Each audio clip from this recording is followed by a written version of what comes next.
Halo guys, ketemu lagi nih bareng Kinima. Dalam dunia tinju telah banyak menghadirkan pertarungan-pertarungan menarik dan spektakuler yang layak untuk dikenang. Dalam pertarungannya, penonton biasanya lebih tertarik menyaksikan duel jual beli pukulan daripada melihat kedua petinju saling menghindar dan berangkulan dalam pertarungannya. Tak ayal, pukulan KO adalah momen dramatis untuk menyelesaikan pertarungan di mana pertarungan itu dianggap lebih menarik. Inilah 10 kemenangan knockout yang paling dikenang sepanjang masa. Tapi sebelum kita lanjutkan, jangan lupa subscribe dan like videonya ya. Tanpa basa-basi, check it out. Yang pertama ada Michael Benn versus Tommy Morrison. Pertarungan mereka berlangsung di Tulsa Convention Center, Oklahoma dalam ajang WBO Heavyweight Championship. Tommy Morrison adalah pemegang gelar WBO saat itu, sedangkan Michael Benn adalah petinju tidak terkenal yang hanya memiliki 11 pertarungan dalam 5 tahun. Di dalam ring, Tommy Morrison dapat dengan mudah membuat Benn terhimpit di tali ring. Bahkan, Benn sempat terhuyung-huyung 2 kali akibat hook dari Morrison. Namun, Morrison lelah dan membuka peluang Benn untuk melayangkan kombinasi yang membuat Tommy Morrison terjatuh di atas kanvas. Morrison mampu kembali bangkit, namun akhirnya jatuh kembali untuk yang kedua kalinya. Aturan 3 kali knockdown yang berlaku membuat Michael Benn tanpa henti memukul Morrison untuk mendapat knockdown yang ketiga. Akibat dari kekalahannya ini, akhirnya pertarungan senilai $8 juta antara Morrison versus Lennox Lewis tidak bisa dilanjutkan.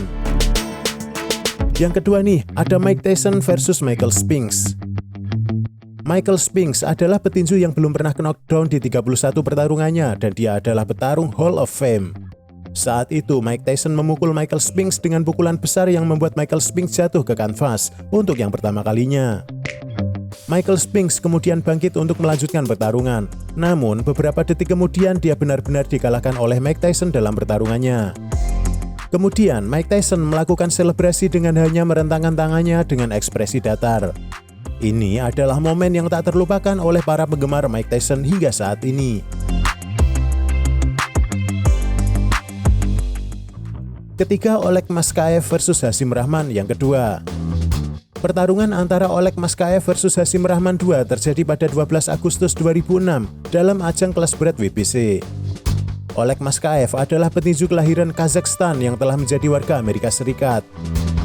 Oleg Maskaev berhasil menjadi juara dunia kelas berat versi WBC setelah dia berhasil merobohkan sang juara bertahan, Hasim Rahman.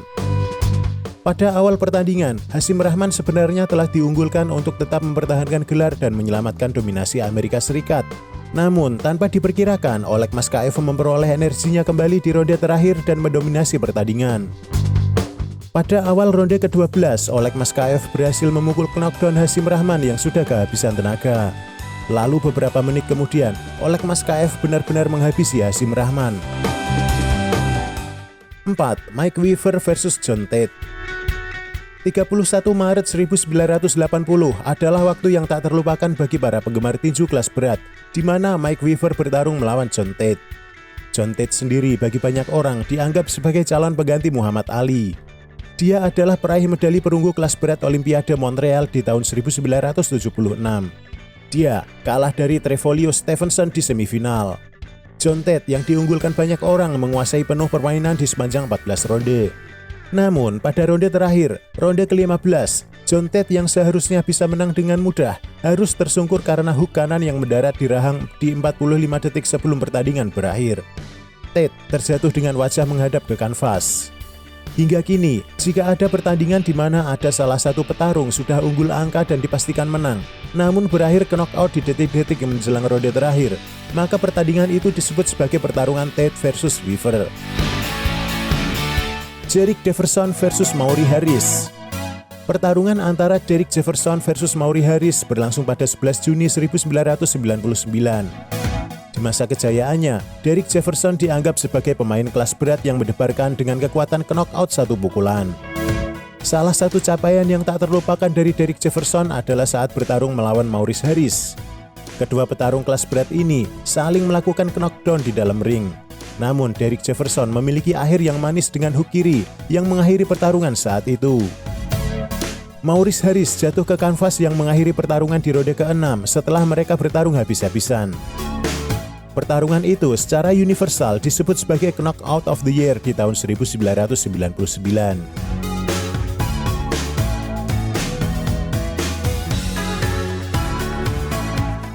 Yang keenam ada Jeremy Williams versus Samuel Peter.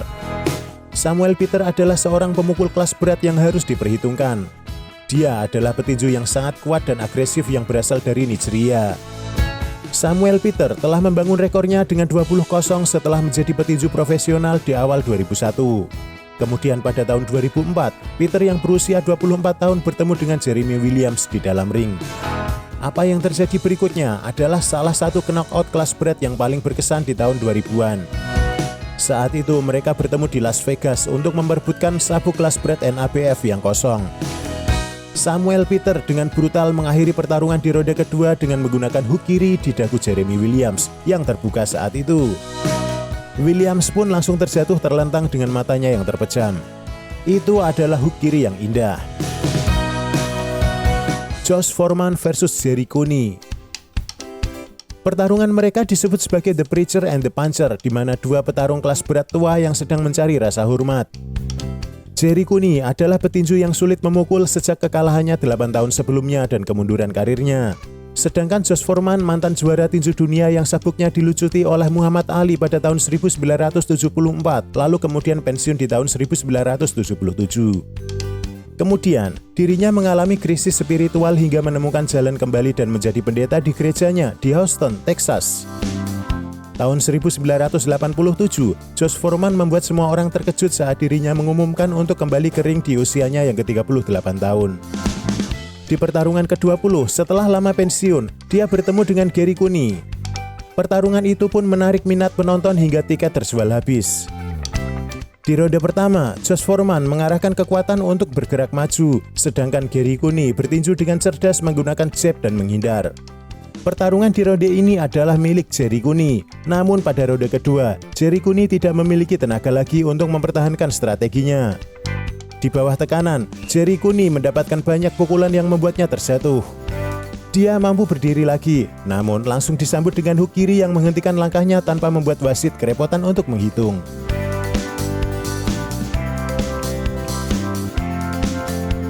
Deontay Wilder versus Tyson Fury 2. Deontay Wilder telah mempertahankan sabuk juaranya sebanyak 10 kali setelah merebutnya dari Bernard Stevens pada 17 Januari 2015. Harus rela melepas sabuk juaranya setelah bertemu dengan Tyson Fury. Sementara, Tyson Fury telah berhasil memenangkan kedua pertarungannya melawan Deontay Wilder setelah pertarungan sebelumnya yang berakhir imbang di tahun 2018. Dalam duel yang berlangsung di MGM Grand Arena Las Vegas ini telah memberikan Deontay Wilder sebuah tamparan besar di sepanjang karirnya. Bukan hanya knockdown untuk yang pertama kali, namun dia juga harus menerima kekalahan untuk yang pertama kali dalam satu dekade lebih dalam karirnya. Saat itu, kubu Deontay Wilder melempar handuk di ronde ke-7 setelah Fury berhasil memojokkan dan melempar beberapa pukulan ke kepala dan tubuh Deontay Wilder. Diketahui bahwa gendang telinga Wilder pecah ketika menerima serangan di ronde ketiga yang membuatnya tidak mampu menjaga keseimbangan.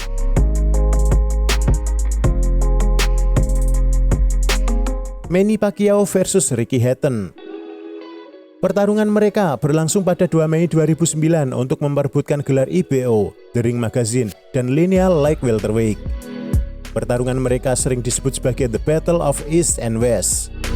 Manny Pacquiao berhasil mengalahkan Ricky Hatton via knockout di ronde kedua setelah sebelumnya mengalami 2 knockdown di ronde pertama. Kemenangan knockout tersebut mendapat gelar sebagai Knockout of the Year oleh The Ring Magazine.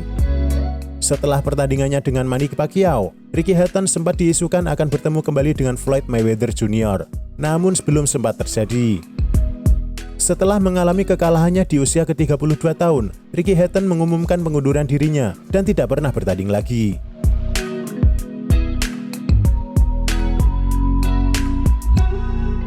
Muhammad Ali versus Cleveland Williams.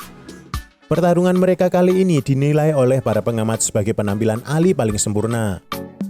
Saat itu, Ali berusia 24 tahun dan sudah berganti nama dari Cassius Clay menjadi Muhammad Ali. Cleveland Williams menyerang di ronde ketiga setelah sebelumnya knockdown 2 kali di ronde kedua. Melihat pertarungan ini, para penggemar mulai yakin akan kemampuan Ali. Mereka mengakui bahwa Muhammad Ali memiliki kecepatan pukulan, gerakan kaki, serta otak yang cerdas. Namun, Muhammad Ali membuktikan bahwa kualitasnya lebih dari itu.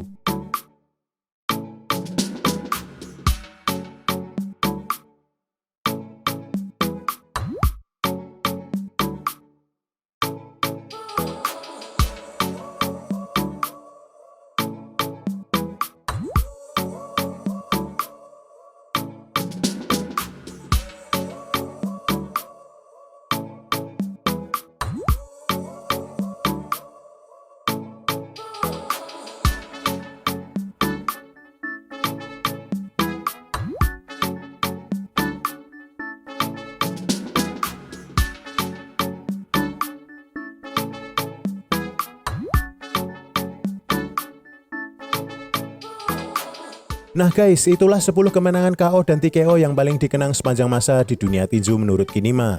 Makasih udah nonton, jangan lupa subscribe and see you next time.